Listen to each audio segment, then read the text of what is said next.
English Snacks. Hello, everyone, and welcome back to English Snacks. How are you today? I'm Michael, and of course, I am here with Kendra, and today we are going to talk about a massive issue for language learners, which is English imposter syndrome. How are you, Kendra? Hello, everyone. It is really nice to be back today. Today, we are talking about why so many of you can understand everything we say, but feel totally terrified when it is your turn to speak. Yeah, it's a crazy feeling, isn't it? You watch movies, you read books, but then a native speaker says hi, and your mind goes completely blank. Exactly. It's like your brain suddenly deletes all your English files. By the way, Michael, did you know that the phrase mind goes blank is a perfect idiom for our listeners? Oh, good catch. Let's pause there. Everyone, when your mind goes blank, it means you suddenly cannot remember anything. For example, I studied for the test, but when I saw the questions, my mind went blank. Has that ever happened to you, Kendra? Oh, all the time, especially when I was trying to learn Spanish. I remember walking into a coffee shop in Madrid. I knew exactly how to ask for a croissant. I practiced it in my head 5 times. And what happened? Did you get your croissant? Well, the waiter looked at me, smiled, and said something very fast. My heart started beating so fast, I panicked and I just said, "Water, please," in English. I felt like a total fraud. Wow, a total fraud. That's exactly what imposter syndrome is. A fraud is a person who deceives others by pretending to be something they are not. When you have imposter syndrome, you feel like you're tricking people into thinking you're good at something.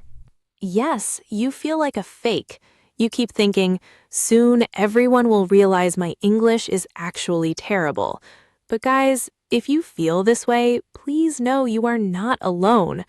What about you? Have you ever felt like a fraud while speaking English?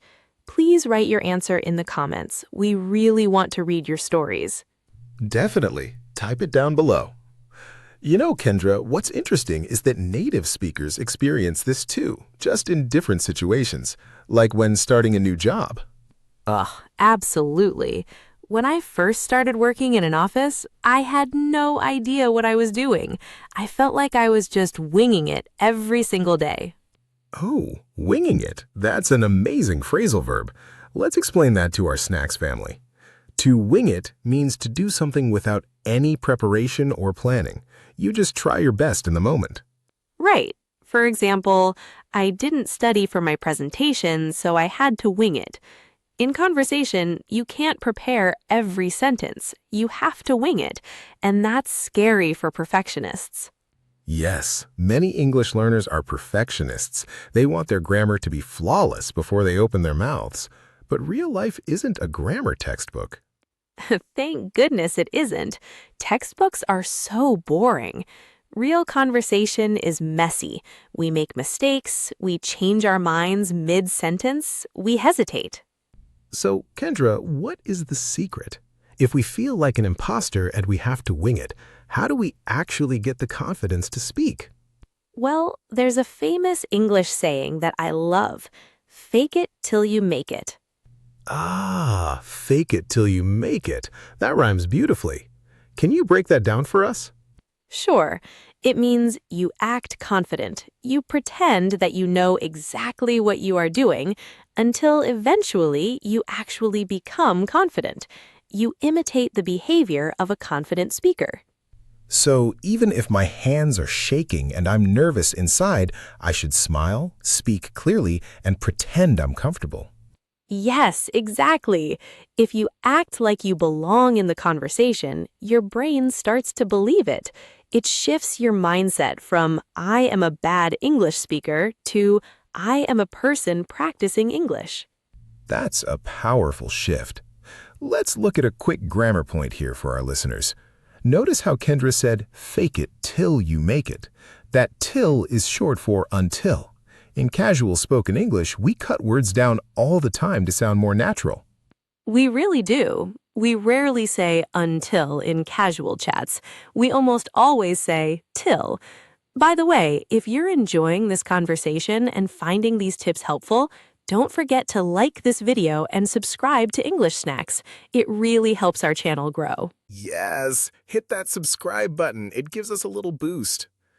Now, Kendra, let's talk about the fear of making mistakes, because that is the fuel for imposter syndrome. Oh, completely. People think if I make a grammar mistake, people will judge me. But let me ask you a question, Michael. When a non-native speaker makes a mistake talking to you, do you get angry? Of course not. Never. Honestly, I usually don't even notice. And if I do notice, I just think, wow, it's amazing that they speak more than one language. Exactly. Native speakers are just trying to understand the message. They are not grading your grammar like a school teacher. They are focused on the connection. That is so true. Real conversation is about sharing a moment, not passing a test. If you say, yesterday I go, instead of yesterday I went, I still know exactly what you mean. The communication was successful. Yes, so give yourself some grace. Don't beat yourself up over small slips. Oh, look at me using more idioms. Beat yourself up. You are on a roll today, Kendra. Let's unpack beat yourself up. To beat yourself up means to blame yourself or criticize yourself too harshly. Right.